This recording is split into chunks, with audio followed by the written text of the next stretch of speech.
Claro, tiene usted razón. Bueno, pero no, es que no es razón. Es que no es razón.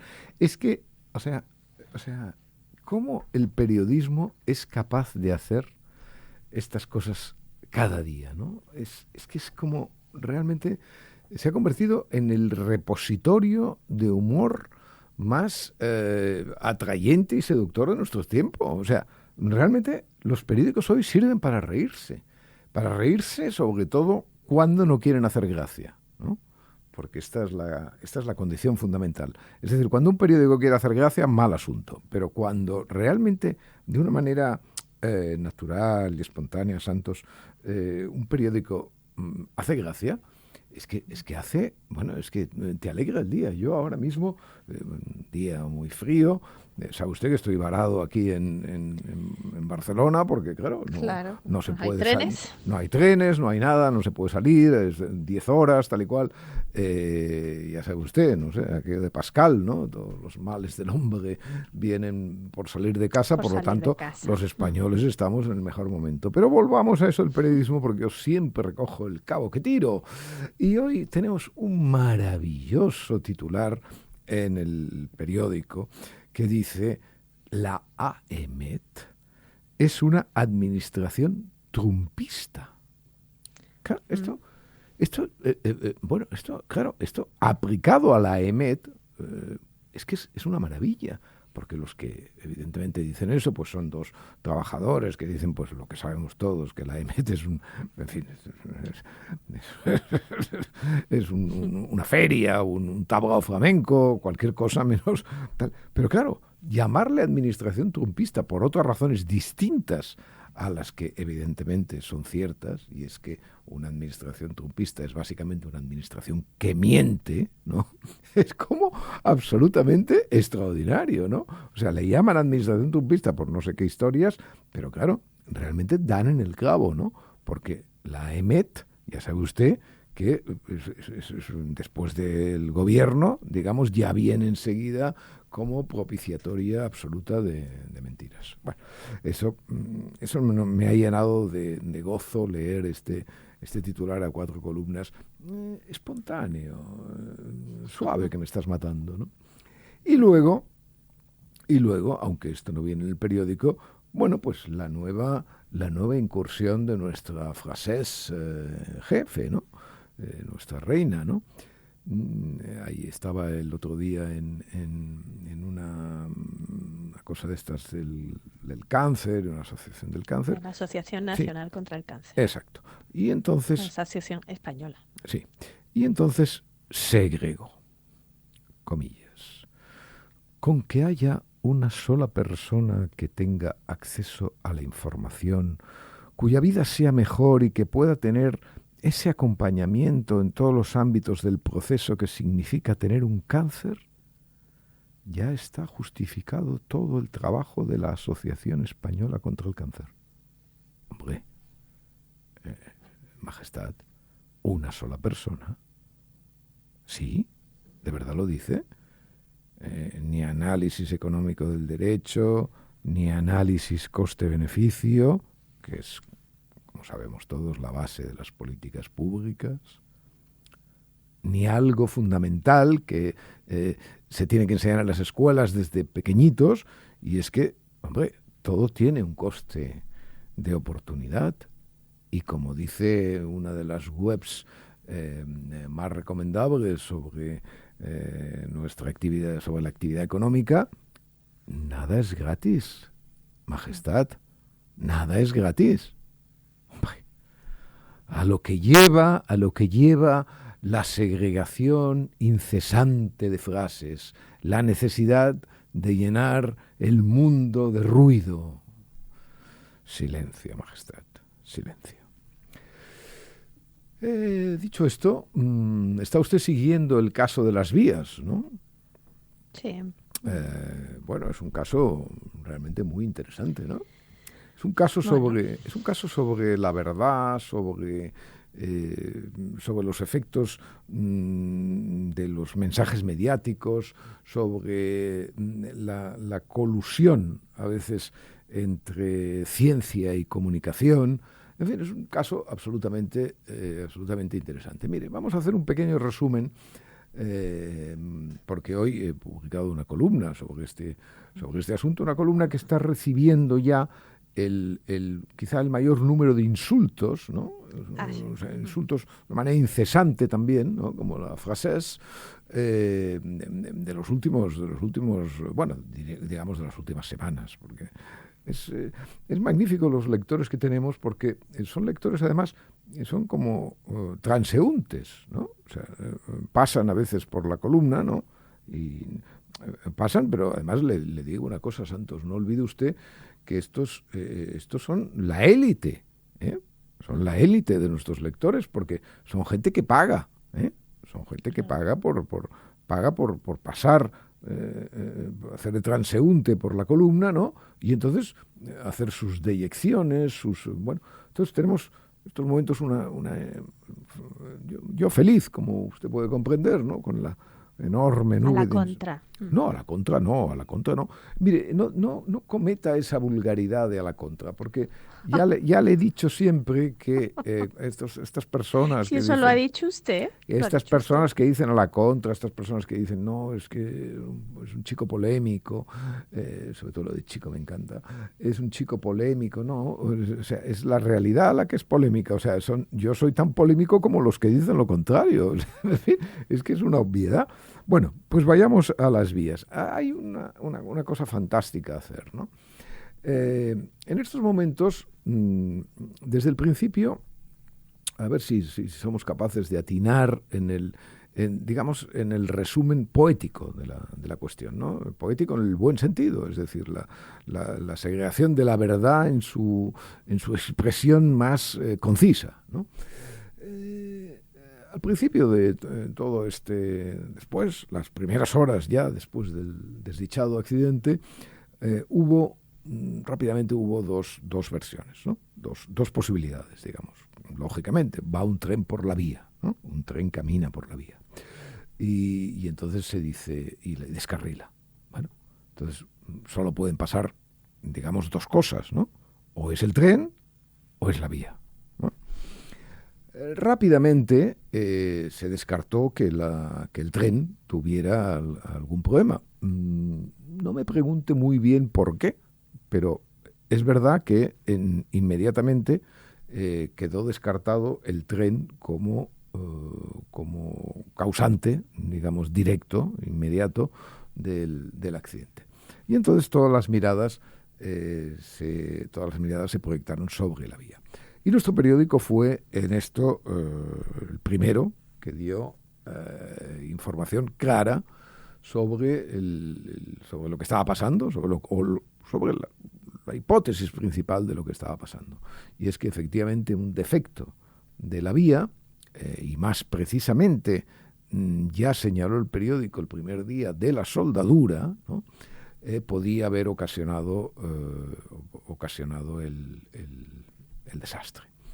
Por cierto, esta información fue replicada con muy malos modos por el ministro Puente, hablando de bulos y de todas estas cosas que su intemperancia pues le lleva siempre a decir.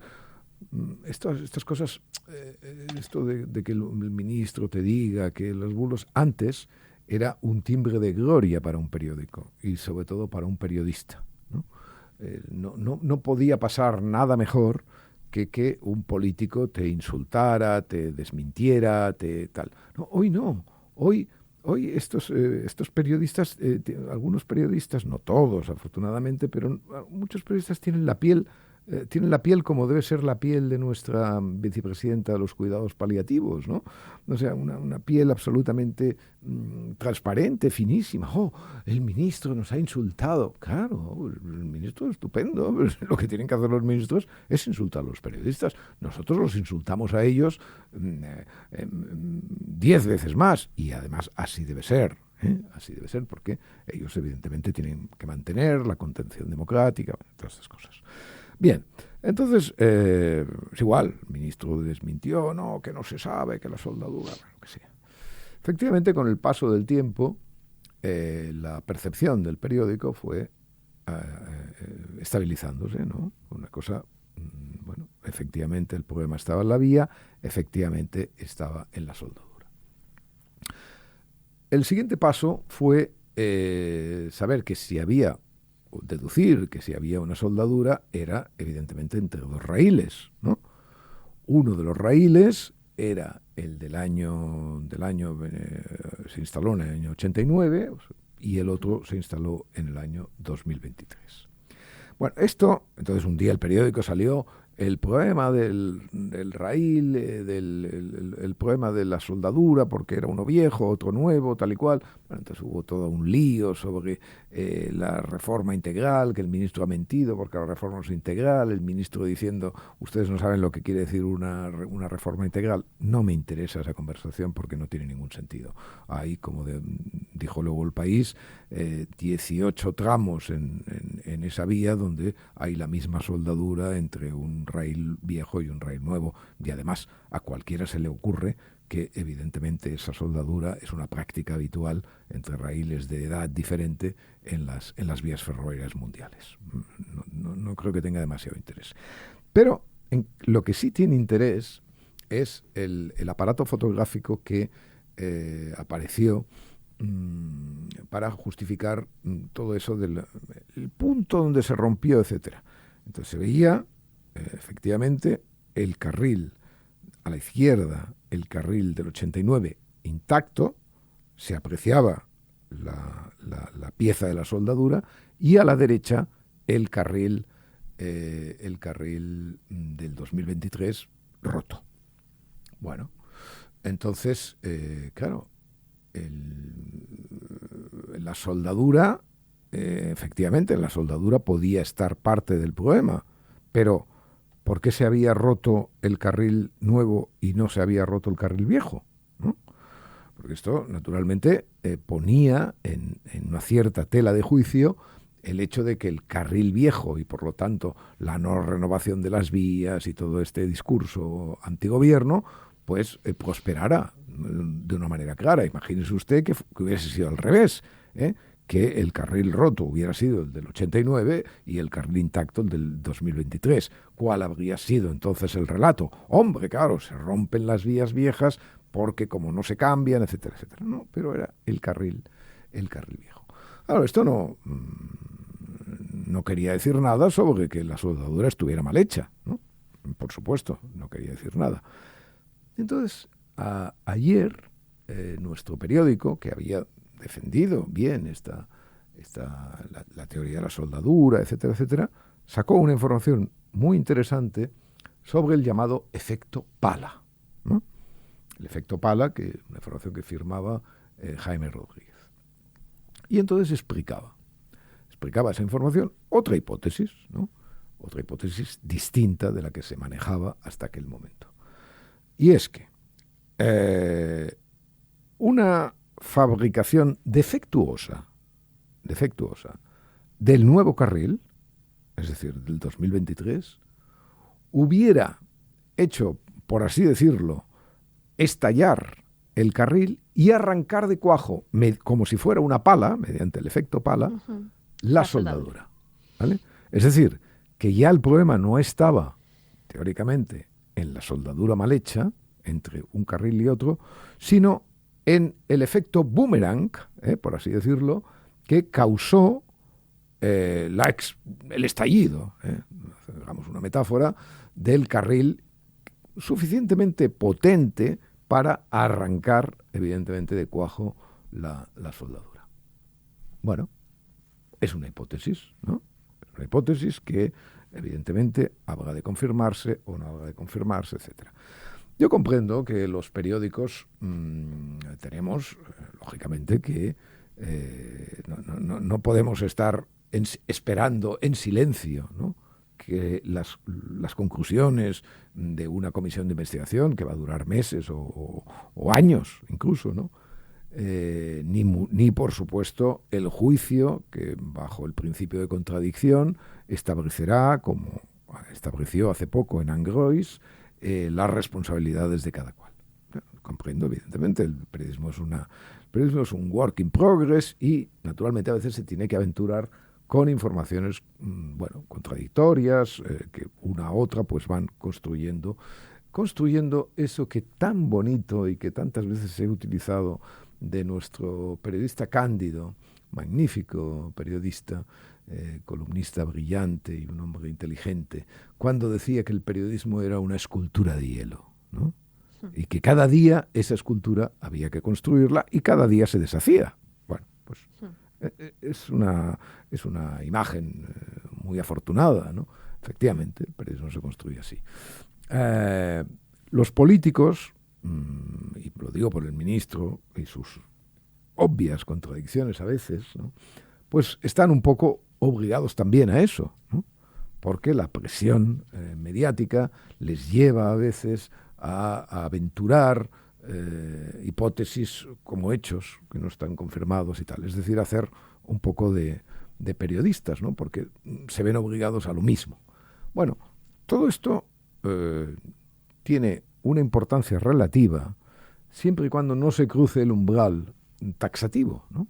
Esto lo escribo hoy en la columna. Es decir, siempre que no se pretenda convertir una hipótesis en un hecho. Mire, estamos estudiando, nosotros lo que estamos haciendo es dando cuenta de los estudios que están haciendo en relación al desgraciado accidente. ¿Nada más? No.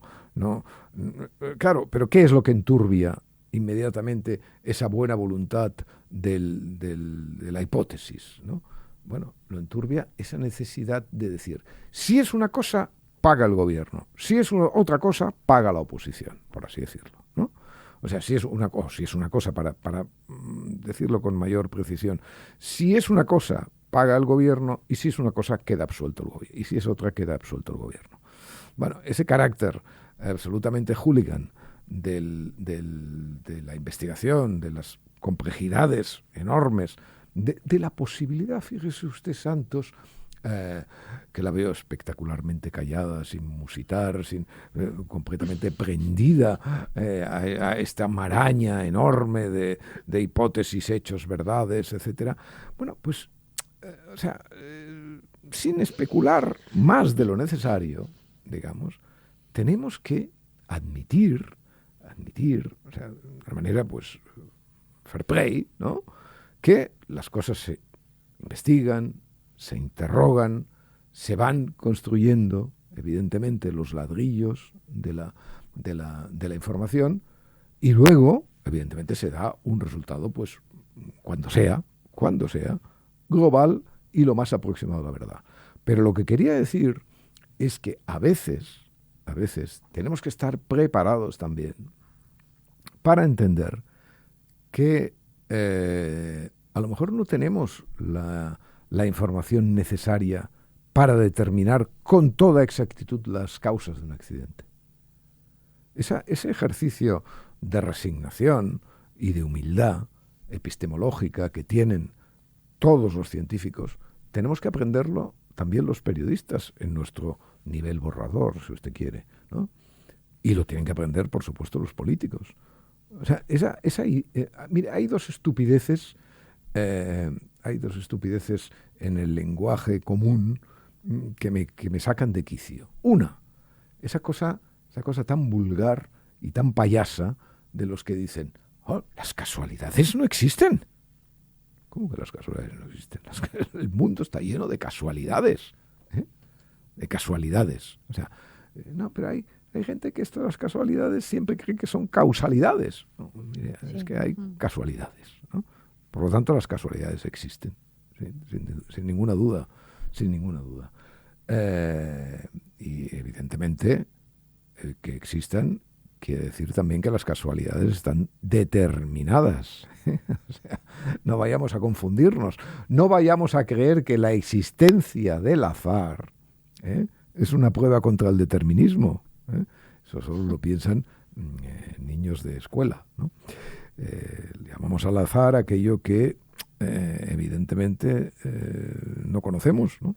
El azar, hay sucesos de la vida que tienen un componente epistemológico respecto del azar. Otros, la mecánica cuántica y todo eso, podemos decir, no, mire, es que aquí el azar es ontológico, pero evidentemente nosotros no funcionamos en el nivel de lo infinitamente pequeño. Bueno, Entonces, hay muchas posibilidades, hay muchas, o bastantes posibilidades, o hay posibilidades, por así decirlo, de que no podamos saber, o sea, que nuestro nivel de conocimientos no nos dé para saber cuál es la causa real, profunda, decisiva, y que solamente nos podamos fijar en las causas colaterales, que sí, que a lo mejor, pues, evidentemente implican responsabilidades políticas, jurídicas, etcétera.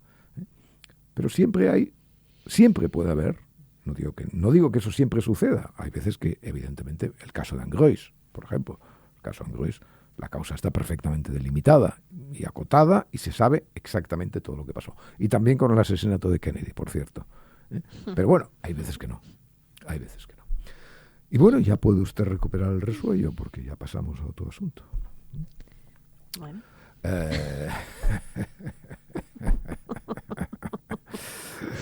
Cómo me gusta, cómo me gusta. Como está lejos también. Claro, como estoy lejos, pues no la darle veo, pellizcos. no veo efectivamente sus ojos deslumbrados, necesito imaginármelo todo, y ya sabe usted que yo tengo muy poca imaginación, por eso no escribo novelas. No escribo novelas como estos novelistas. Vamos a hablar de los novelistas un rato, vamos a ver. Vamos. Sabe usted la gran novedad, ¿no? Del mundo de los novelistas, sí, que han cancelado un congreso en Sevilla, se refiere a eso, ¿verdad? Hombre. Esto es que cuando las cosas están entre novelistas, ya vamos mal. Ya vamos mal porque, claro, los novelistas, pues, en fin, tienen muchas virtudes, nos distraen, a los que, sobre todo, nos distraen antes de cumplir los 40 años, etcétera, etcétera. Bueno, pues parece que había un festival previsto estos días, ¿no? Del 2 al 5 de febrero, en la bella capital andaluza, en Sevilla, ¿no? Letras en Sevilla 11. Yo he estado en algún ciclo de estos, me invitó Jesús Vigorra, fui una vez a hablar, pero ya no me acuerdo muy bien exactamente de qué. Bien, entonces la 11 edición de las Letras en Sevilla se llamaba, según veo en los carteles, de dos maneras. 1936, la guerra que todos perdimos. Uh-huh. Bueno, la guerra que todos perdimos. Yo vi esto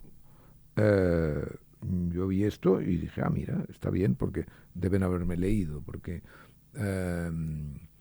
hay una, bueno, sobre todo deben haber leído a Cansino Sassens, ¿no? En estos maravillosos diarios de posguerra, me parece que es en el del 43, 44, el del medio, hay un párrafo maravilloso sobre los perdedores, ¿no? O sea, él está hablando con vencedores, está hablando en ese Madrid completamente devastado, en fin, tan realmente imposible de imaginar si no fuera por su prosa tan ceñida y tan llena de vida y de muerte, ¿no? Bueno, pues está en una tertulia, bueno, ahí en uno de los cafés con vencedores y tal, y hace una reflexión sobre, en fin, hasta los vencedores perdieron la guerra, ¿no? Es una reflexión completamente, en fin, humana, lúcida, naturalísima, ¿no?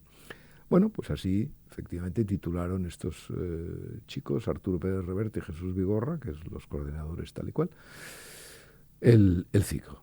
Entonces luego, yo no sé si por influencia de la polémica que empezaba a desatarse, porque no he investigado a fondo todo esto, en una parte del tríptico venía ya la guerra que todos perdimos entre interrogantes. ¿La guerra que todos perdimos? Uh-huh. Bueno, era un interrogante un poco absurdo, ¿no? Porque la guerra que todos perdimos no aplicaba el interrogante allí donde querían los rojos que se aplicara, ¿no? Que es en el todos, ¿no? La guerra que todos perdimos, bueno, la guerra que todos perdimos, no sé, era demasiado genérico, como usted puede comprender, ¿no? Uh-huh. Bien, Entonces, Todos salvo México. Yo titulé un texto así sobre el exilio español en México. La guerra que ganó México. exactamente, eso está muy bien. Eso es una Sí, prueba. al parecer los interrogantes se lo pusieron después del vídeo que grabó David Uclés, ¿no? Al parecer Sí, ahora fue hablaremos ese el arranque, ¿no? de este Sí. muchacho novelista. Eh, bueno, a ver, lo que pasa que el país, ¿no? Es de donde nace siempre el mal, ¿no? El 27 de enero, martes, ¿no? Sacó un titular que eh, mm, esto lo debió escribir Natalia Junquera, que es la especialista en fosas, pero bueno, tampoco estoy seguro, que salía diciendo, todos perdimos la guerra civil. Entonces, el todos ya venía con sus comillas, etcétera, y matizando, ¿no? O sea, todos perdimos la guerra civil. Bueno, y este titular, a lo mejor este titular fue el titular que, bueno, no sé los interrogantes, si fueron antes, si fueron después, etcétera.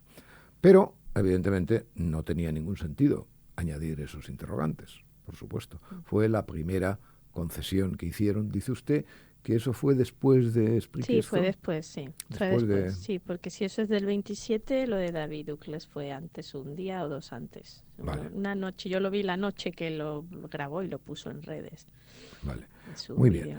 Bueno, entonces parece que este muchacho Ucrés, al cual sorprendentemente invitaron a este ciclo, digo sorprendentemente porque, a ver, yo no he leído nada más que no he leído nada de Ucrés, sí he visto las repetidas bobadas que dicen los periódicos, ¿no? Eso sí que lo he dicho, lo he visto, porque a mí hay una cosa que me gusta mucho de los novelistas, y es, perdón, de los periódicos, y es cómo hacen, como el nivel cedazo de un periódico, ¿no?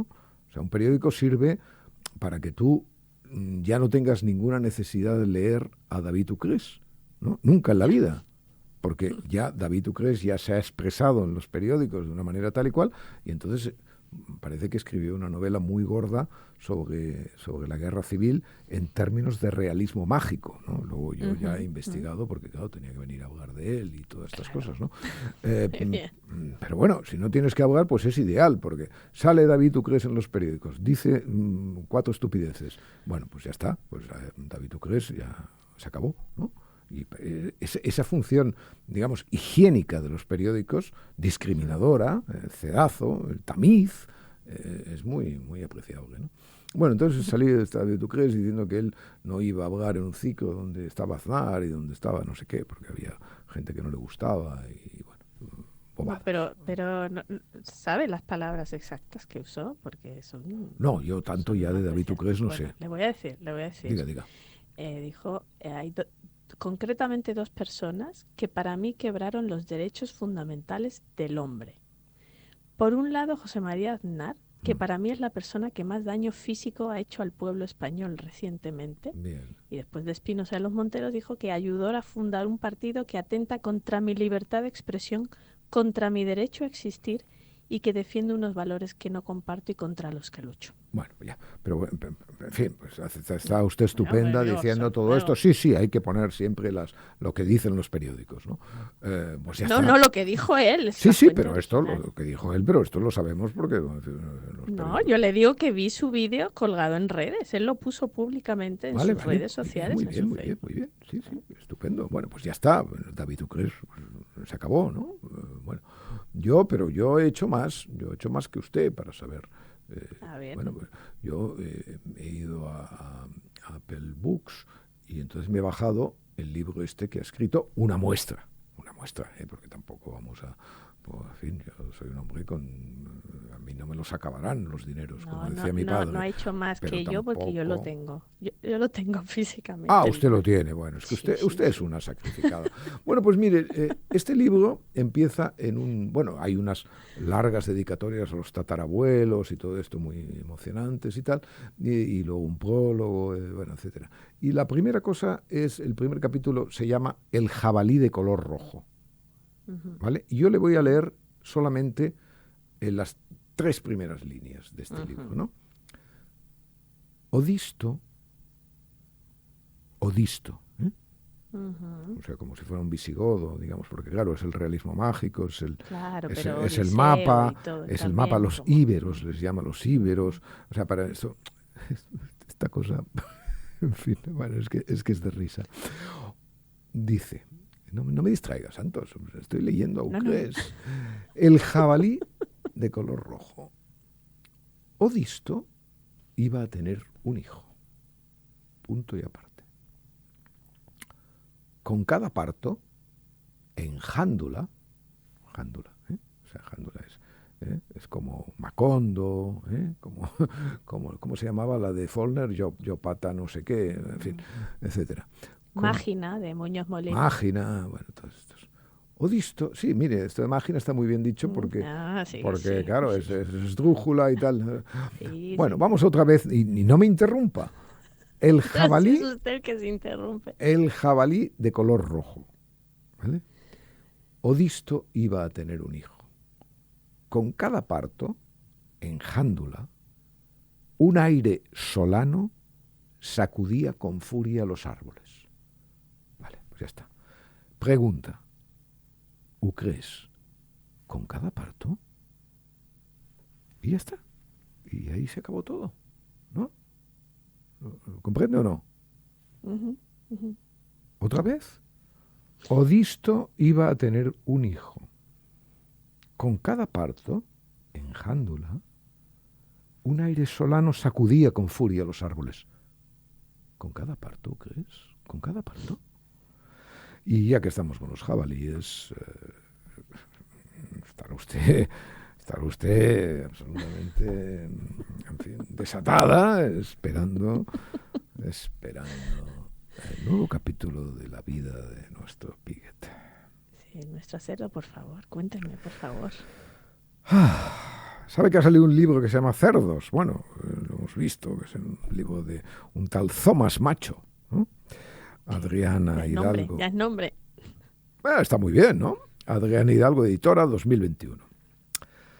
Le voy a leer un parrafito. A ver, Me encantan los cerdos, confesó Cora Stephan en sus Memorias de una criadora de cerdos de 1990. La cantidad de libros que hay sobre que nuestro Piquet es eso maravilloso. lo sabe nuestro Ernesto, que lo ha Nuestro estudiado Ernesto bien. lo sabe todo. Nuestro Ernesto, por cierto, que acaba de publicar Ahora sí, porque nos el, adelantamos en su momento. el primer volumen de sus maravillosa, y digo maravillosa porque la he leído, el primer volumen de su Así, yo biografía de también. Lezama.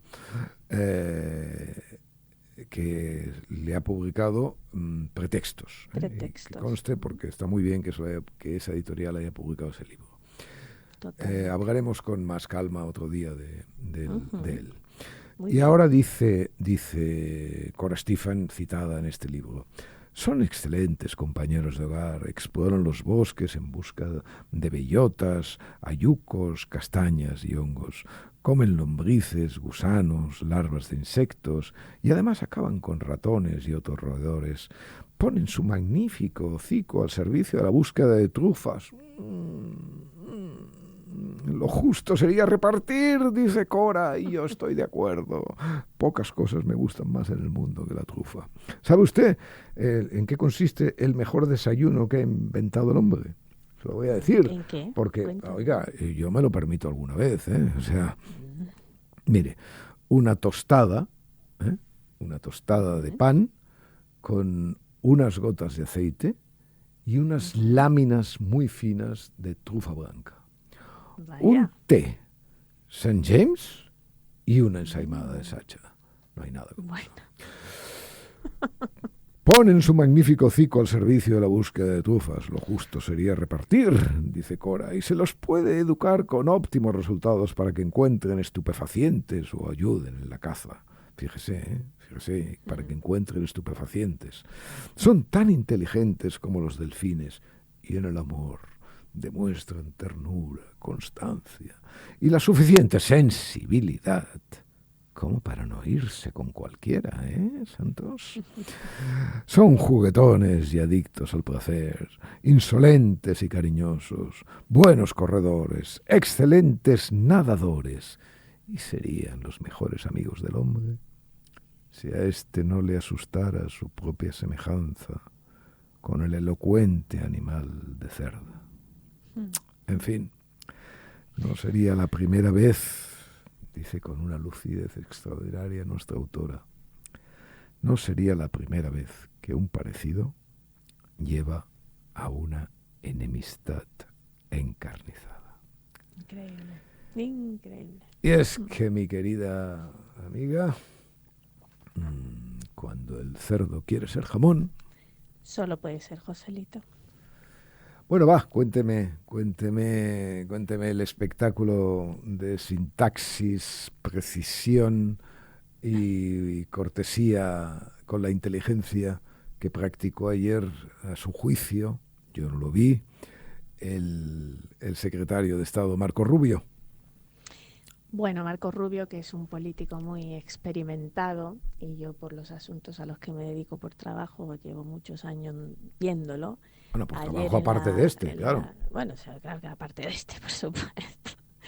Ayer en la comisión para explicar las acciones que había llevado a cabo en Venezuela, Estados Unidos, pues se sometió a las preguntas de los senadores y era un espectáculo democrático increíble y muy envidiable ver cómo un político respondía a las respuestas que se le hacían y todo, incluso estando a favor o estando en contra, mantenían las formas y explicaba todo con una naturalidad y con una precisión y una sintaxis, claro, arrimando el asco a su sardina y a la estrategia que está llevando el gobierno, pero era un ejercicio de limpieza y de lucidez que no vemos más cerca.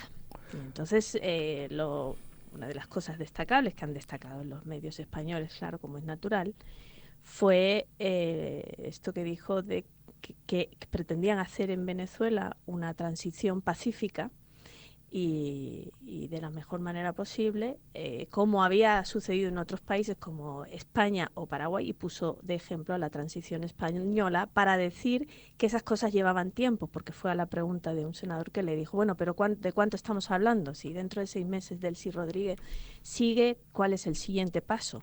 Y entonces él decía, oiga, estas cosas llevan tiempo, son transiciones que pretenden ser pacíficas y no puedo decirle si van a ser 6 meses, si va a ser un año. Dice, lo que sí le puedo decir es que dentro de 6 meses vamos a estar mejor que ahora, porque ahora estamos mejor que hace un mes, ¿no? Muy Eso bien. es lo que... Bueno, sí, Marco Rubio es, de algún modo, la esperanza racional que tiene una de las esperanzas racionales que tiene la política americana, ¿no? Y, en fin, a mí me pareció muy, muy alentador el ejemplo de la transición española, ¿no? Me pareció alentador porque, bueno, nosotros también tuvimos que lidiar con torturadores, esa es la verdad, Claro. ¿no? Y lo único es que, evidentemente, lo que hay dos condiciones: desactivarlos, ¿no?, y propiciar de inmediato unas elecciones, ¿no? Que eso es eso es el milagro español, ¿no? El milagro español fue Franco murió en diciembre del 75 y en junio del 77 España estaba celebrando unas elecciones con el Partido Comunista, ¿vale?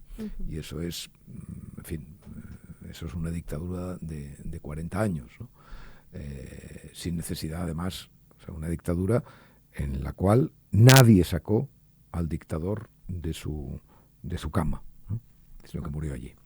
Bueno, no, yo ahora lo que estoy esperando, porque claro, una de las cosas que yo estoy esperando, sobre todo que Félix Ovejero, o Francés de Carreras, pero sobre todo Félix, escriba el artículo sobre Venezuela que estamos esperando, ¿no? Porque yo le insisto siempre, Félix, que es un amigo querido, pero con el cual evidentemente discutimos porque es nuestra obligación, acaba de publicar un libro que se llama La invención del agravio, que es un libro sobre nacionalismo. Él entiende mucho de nacionalismo y los dos siempre hemos coincidido en que lástima que hayamos dedicado nuestras vidas al desentrañamiento de este artefacto tan miserable y tan rudimentario intelectualmente, pero no hemos tenido más remedio.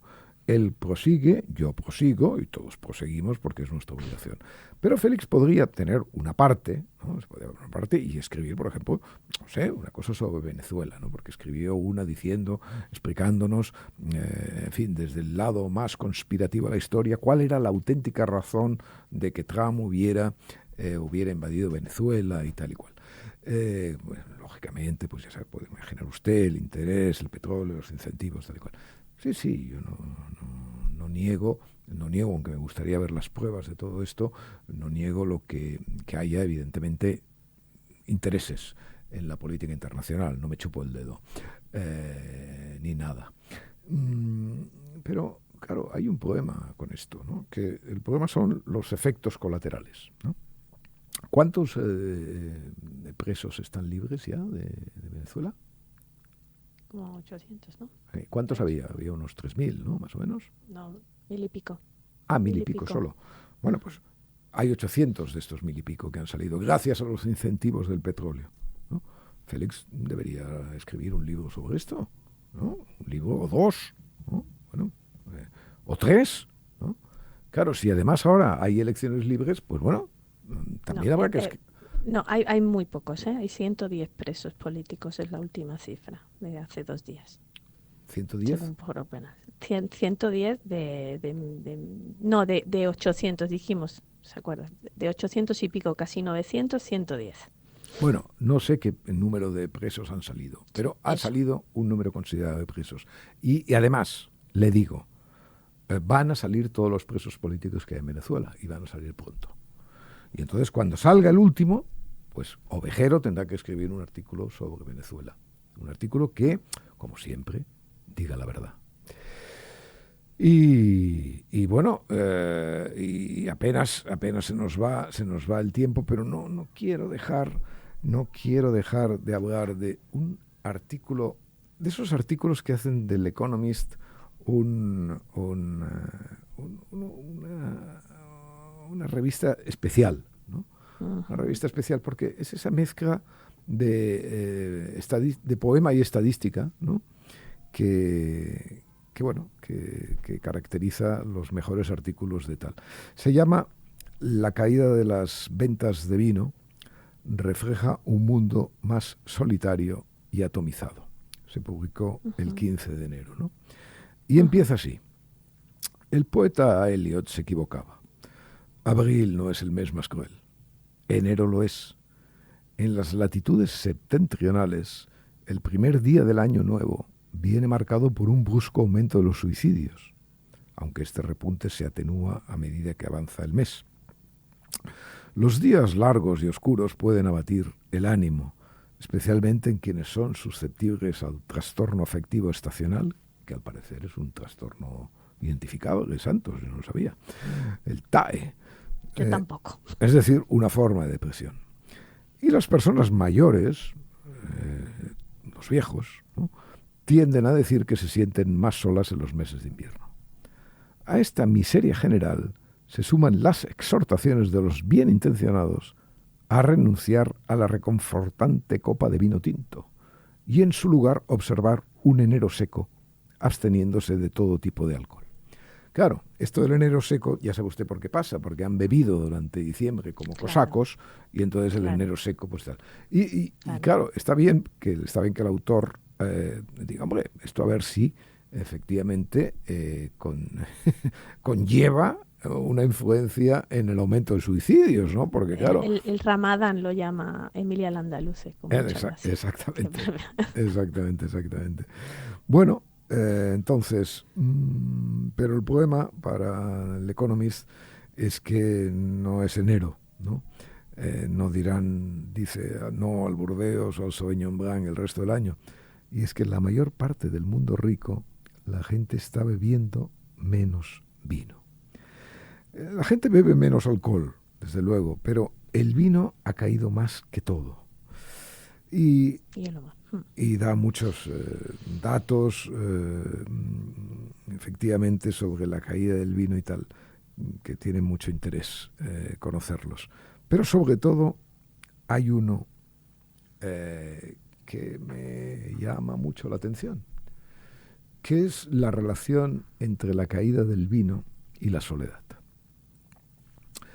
Es decir, el vino siempre está asociado, yo lo tengo asociado a esta cosa, esta frase, esta palabra que es francesa, pero yo castellanizo lo convivial, ¿no? O sea, esta cosa, beber vino es siempre, casi siempre es una ceremonia colectiva. A ver, yo como y ceno muchas veces solo, pero y me gusta beber vino y ya sabe usted, mis costumbres, ¿no? El mejor, ¿no? Y es verdad que lo aprecio y todas estas cosas, pero hay algo en el vino, efectivamente, que llama a la conversación, ¿no? Y bueno, yo creo que no comparto nunca esto de, no, es que el hombre digital es un hombre más solo y tal, ¿no? Porque la cantidad de conversaciones que mantenemos con gente todo el día es extraordinaria. Pero claro, esa conversación no es casi nunca en directo, ¿no? Y beber vino es algo asociado a la experiencia tete a tete. Eso es, sin duda, puedes beberlo solo, puedes beberlo con... Pero es algo asociado al comentario sobre la vida. Y evidentemente que el Economist de esta explicación, insisto, entre la estadística y el poema, pues nos llena de gozos a los que vamos a seguir bebiendo vino. Pero Santos, dígame. Tampoco se deje intimidar por nada. Porque No, nunca. al mundo nada le importa, ¿eh?